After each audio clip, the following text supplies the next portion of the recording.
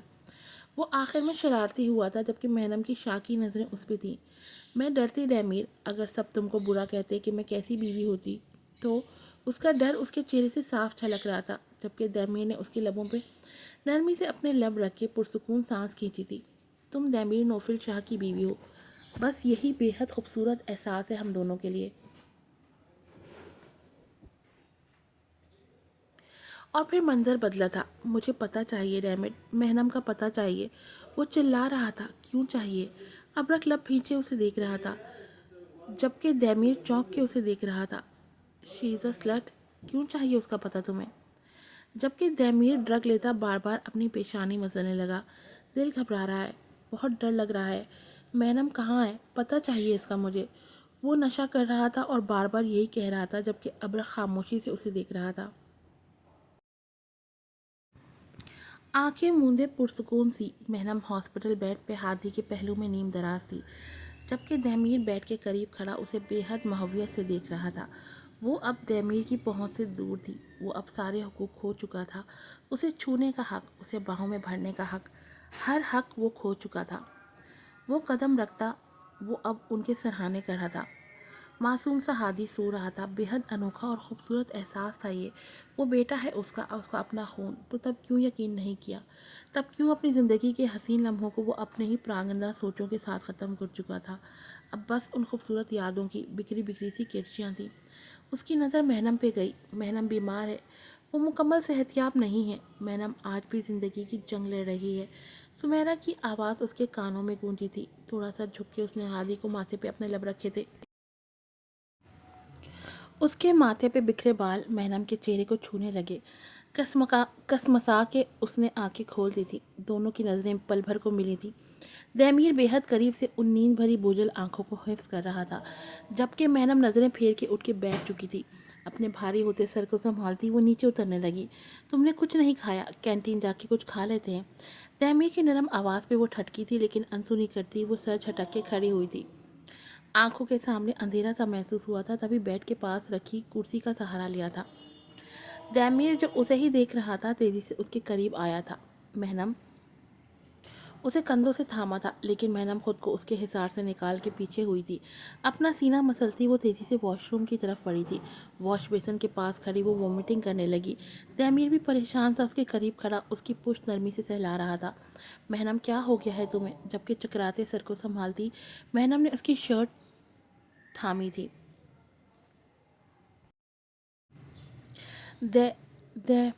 دیمیر ہادی اور ہوش و خروش سے بیگانہ ہو گئی تھی۔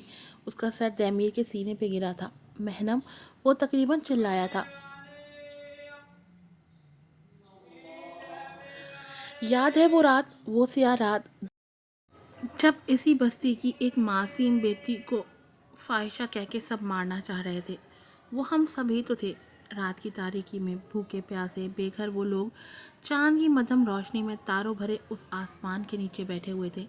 ان میں سے ایک عورت بولی تھی، وہ دن بھی یاد کر لو جب ایک ایک کر کے اس بستی کے ہر مرد نے مہنم کو اس کے شوہر کے سامنے بے لباس کیا تھا، یاد ہے؟ وہیں بیٹھی شین چونک کے اس عورت کو دیکھنے لگی، جبکہ وہ کہہ رہی تھی، کہتے ہیں جب ایک عورت کی پاک دامنی پہ حرف اٹھایا جاتا ہے تو زمین پھٹ پڑتی ہے، آسمان ہل جاتا ہے، طوفان آتے ہیں، اور اس طوفان کی لپیٹ میں ہم آج آ چکے ہیں، بے گھر، خالی پیٹ، لاچار اور ناتواں۔ شین خاموشی سے وہ الفاظ سن رہی تھی۔ ہم نے ایک بیٹی پہ جسم فروشی کا الزام لگایا تھا، اور آج اس بستی کی ہر جھونپڑی کی بیٹی جسم فروشی کر رہی ہے، ہمارے کیے کی سزا مل رہی ہے ہمیں۔ وہ سب کچھ نہ کچھ کہہ رہے تھے۔ بس کر دو، اچانک سے شین چلائی تھی۔ مہنم لگا رکھا ہے۔ سب اسے دیکھنے لگے۔ تو نے برباد کر دیا شین اس لڑکی کو، تو نے ہم سب کو غلط راستے پہ ڈال دیا، تو نے گمراہ کیا ہمیں۔ کیوں؟ تم سب بچے تھے کیا جو برباد ہو گئے؟ وہ حلق کے بل چیخی تھی۔ وہ اسی قابل تھی، وہ کتیا اسی قابل تھی۔ دوسری جھوپڑی میں سے ایک عورت باہر آ کے ہنسنے لگی تھی۔ مہنم آج بھی ملکہ ہے، شہزادیوں کی زندگی گزار رہی ہے، اور تو اتنا سب کرنے کے بعد بھی نیچ کی نیچ ہی رہی۔ تو پھر تجھ پر شین بس، وہ چلاتی ہوئی اس عورت کی طرف لپکی تھی جب بستی کے باقی لوگ اس کے سامنے آ کھڑے ہوئے تھے۔ پیچھے ہٹ، کیا کرنے لگی ہے تو؟ مار ڈالے گی اپن اس کو، وہ چیخی تھی۔ مہنم کو مار کو سکون نہیں ملا تجھے؟ نگہت بھی چلا کے اس کے سامنے آئی تھی۔ مائی؟ شین نے حیرت سے اپنی ماں کو دیکھا تھا۔ نہ بول مجھے مائی، تو یہ سب تو نے کیا تھا، تو نے، اور میں سمجھتی رہی کہ تو آگ میں گرنے کی وجہ سے مہنم سے نفرت کرتی ہے، پر شین تو خود نفرت ہے، آستین کا سانپ تھی تو مہنم کے لیے، تو لعنت ہے تجھ پہ، نگہت کہتی چہرہ پھیر کے دوسری طرف جانے لگی۔ مائی؟ شین حیرت سے اپنی ماں کو دیکھ رہی تھی اور پھر باقی سب کو دیکھنے لگی جو اس کے چہرہ پھیر کے اپنی اپنی جگہ پہ بیٹھے تھے۔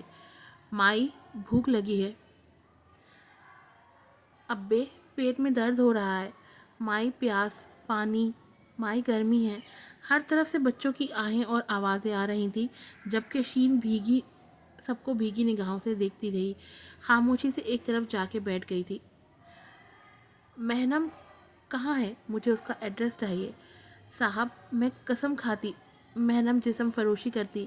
ڈیم اٹ، منہ توڑ دوں گا تمہارا اب اگر ایک بھی لفظ مہنم کے لیے کہا تو۔ مہنم کہاں ہے؟ دیمیر چلایا تھا، جبکہ شین یکٹک اسے دیکھ رہی تھی۔ دیمیر تھوڑا نرم ہو کے اب پوچھنے لگا، مہنم تمہاری دوست ہے شین، کہاں گئی ہے وہ؟ ایڈریس چاہیے۔ پر صاحب، میں قسم کھاتی وہ جسم فروشی کرتی ہے، اور بدلے میں اسے زور کا تھپڑ لگا تھا دیمیر کی طرف سے۔ It's a warning. اسے جس مرد نے پہلی بار چھوا تھا وہ میں تھا، اسے چھونے والا پہلا شخص میں تھا، دیمیر نوفل شاہ۔ دیمیر کی دھاڑ اس کے کانوں میں گونجی تھی اور وہ چپ چاپ سامنے اندھیرے میں کچھ دیکھنے کی کوشش کرتی رہی۔ میں نے ثواب کما لیا ہے ایپیسوڈ پوسٹ کر کے۔ اب آپ لوگ بھی گھر بیٹھے ثواب کمائیں اور اپنے لائکس، کمنٹ، شیئر سے اپنی کیوٹ سی رائٹر کو خوشیوں سے نوازیں۔ ڈھیر سارے لائکس کریں، ڈھیر سارے ریویوز دیں اور شیئرنگ بھی کریں۔ پھر ملوں گی آپ سے نئی ایپیسوڈ کے ساتھ۔ السلام علیکم۔